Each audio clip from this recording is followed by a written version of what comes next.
Hello दोस्तों, कैसे हैं आप सब। आशा करती हूँ सब अच्छे होंगे। आज की कहानी है राजकुमारी बनी नौकरानी।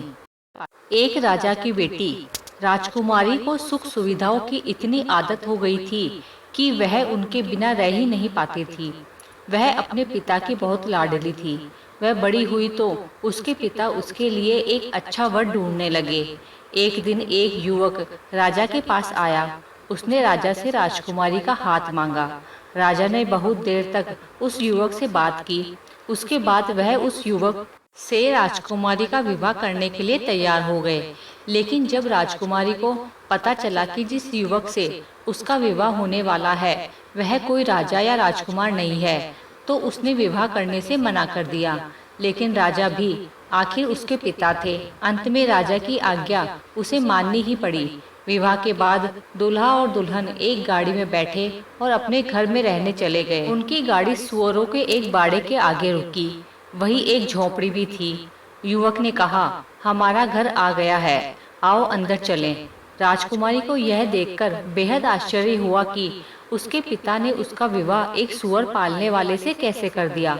लेकिन वह अब कुछ भी नहीं कर सकती थी। उसके पति ने उससे कहा, अब यही तुम्हारा घर है, कल से तुम मेरे काम में मेरी मदद करना। राजकुमारी को यह सोचकर भी घिन आती थी कि उसके चारों ओर सुअर घूम रहे हैं, जबकि उसका पति आराम से वह काम कर रहा था। धीरे धीरे राजकुमारी को सुअरों के बीच में रहने की आदत पड़ने लगी। वह अपने पति की मदद भी करने लगी। कुछ महीने बीत गए। अब तक राजकुमारी घर का सारा काम अपने आप करना सीख गई थी, बल्कि उसे यह सब करने में मजा आने लगा था। एक दिन अचानक उसका पति उससे बिना कुछ कहे कहीं चला गया। काफी देर तक वह वापस ही नहीं आया। फिर वहां एक बग्घी आई। देखने में यह किसी राजा की बग्घी लग रही थी।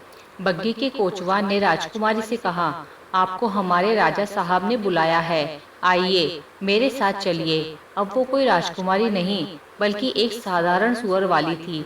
वो यह सोचकर डर रही थी कि राजा ने उसे क्यों बुलाया है। शायद मेरे पति से कोई गलती हो गई है, उसने सोचा। कोचवान राजकुमारी को एक महल में ले आया। यह उस राज्य के राजा का महल था। उसे राजा के सामने बुलाया गया। उसे समझ नहीं आ रहा था कि उससे क्या भूल हो गई है। उसने हिम्मत करके राजा की ओर देखा। वह पूछने ही वाली थी कि उसे यहाँ क्यों बुलाया गया है। तभी उसे लगा कि उसने राजा को पहले कहीं देखा है। ध्यान से देखने पर उसे पता चला कि सामने राज सिंहासन पर और कोई नहीं बल्कि उसका पति था। उसे इस तरह राजा के रूप में देखकर राजकुमारी भी उसे तुरंत पहचान नहीं पाई। उसे सम्मान के साथ राजा के दरबार में रखे हुए सिंहासन पर बैठाया गया। उसका पति वास्तव में उस राज्य का राजा था। राजकुमारी अब पहले जैसी जिद्दी और घमंडी नहीं, इसलिए अब वह रानी बनने के लायक थी। अब वह समझ गई थी कि कोई भी काम छोटा या गंदा नहीं होता। यदि आप चाहे तो हर परिस्थिति में खुश रह सकते हैं। तो दोस्तों, ये थी हमारी आज की कहानी। आपका क्या कहना है इस कहानी के बारे में? कमेंट करके हमें जरूर बताएं।